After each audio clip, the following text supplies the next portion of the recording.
Doctor تیزی سے اسپتال میں داخل ہوا، کپڑے تبدیل کیے اور سیدھا آپریشن تھیٹر کی طرف بڑھا۔ اسے ایک بچے کے آپریشن کے لیے فوری اور ہنگامی طور پر بلایا گیا تھا۔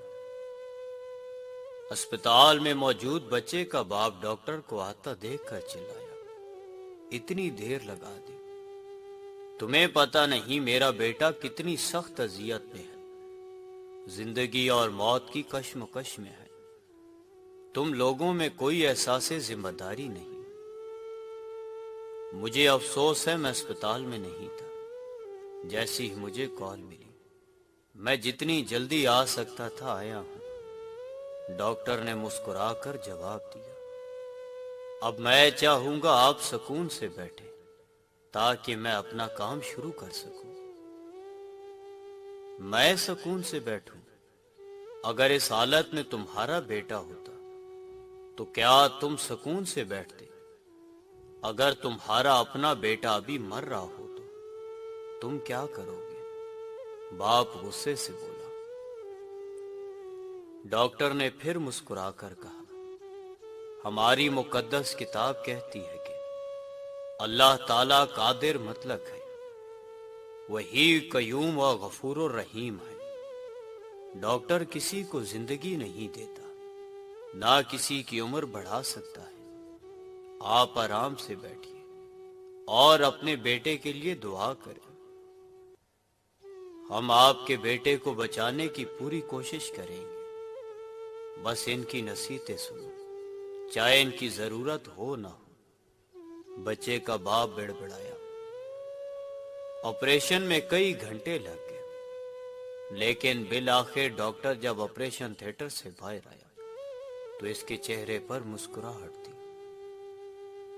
آپ کا بیٹا اب خطرے سے باہر ہے، کوئی سوال ہو تو نرس سے پوچھ لیں۔ یہ کہہ کے وہ آگے بڑھ گیا۔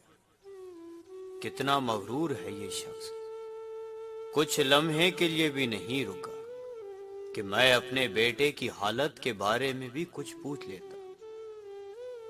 بچے کے باپ نے ڈاکٹر کے جانے کے بعد نرس سے کہا۔ نرس نے روتے ہوئے جواب دیا، ڈاکٹر کا بیٹا کل ایک ٹریفک کے حادثے کا شکار ہو گیا تھا۔ جب ہم نے اسے آپ کے بیٹے کے لیے کال کی تو وہ اس کی تدفین کا انتظام کر رہا تھا۔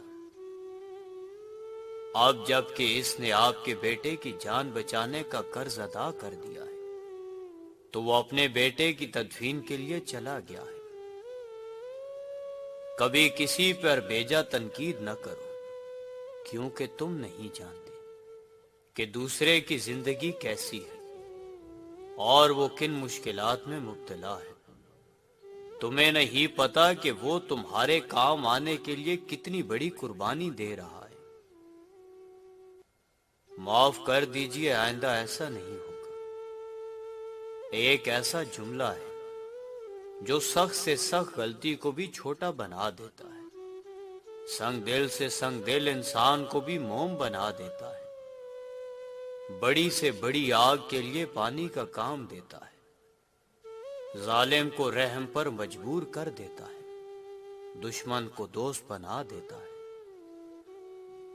دوستی اور رشتوں کی گہرائی کا احساس الفاظ سے نہیں، برتاؤ اور رویوں سے ہوتا ہے۔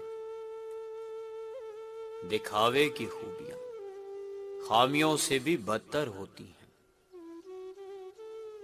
ہمارے لہجے میں یہ توازن بڑی صحبت کے بعد آیا، کئی مزاجوں کے دشت دیکھے، کئی رویوں کی خاک چھانی۔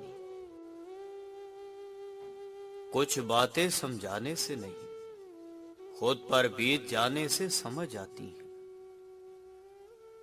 زندگی سسکی سے شروع ہو کر ہچکی پر ختم ہونے والا مختصر عمل ہے۔ اپنی اچھائی کو ثابت نہ کرو، وقت خود ثابت کر دے گا۔ باشعور انسان وہ ہے جو اپنے آج کو گزرے ہوئے کل سے بہتر بنائے۔ اللہ تعالیٰ کے ہاں بس شرک ہی کی بخشش نہیں ہے، اس کے سوا اور سب کچھ معاف ہو سکتا ہے۔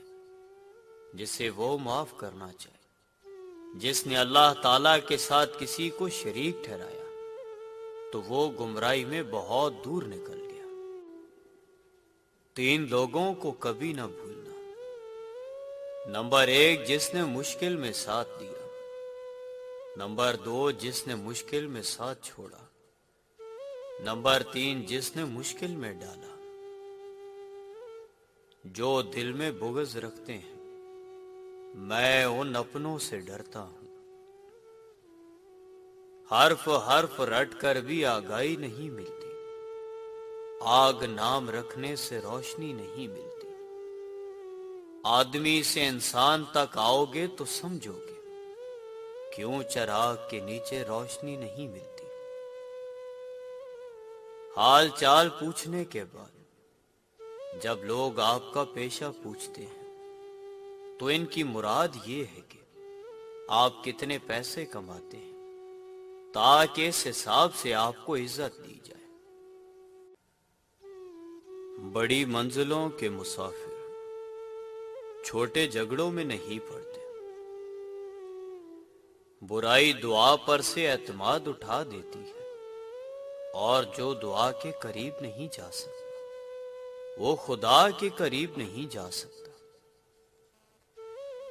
بے بس انسان کا سجدہ ہی بے بسی کا علاج ہے۔ خوشی دینے سے ملتی ہے، محبت بھی دینے سے ملتی ہے، یہ مانگنے سے نہیں ملتی۔ تنکے کو بھی حقیر نہ سمجھو ورنہ وہ تمہاری آنکھ میں پڑ جائے گا۔ کسی شخص میں ذاتی صفات نہ ہو تو وہ اپنے لباس سے لے کر مکان تک ہر شے کی تعریف چاہتا ہے۔ محبت میں غیر کی رائے لینا حرام ہے۔ توبہ کا خیال خوش قسمتی ہے، کیونکہ جو گناہ کو گناہ نہ سمجھے وہ بدقسمت ہے۔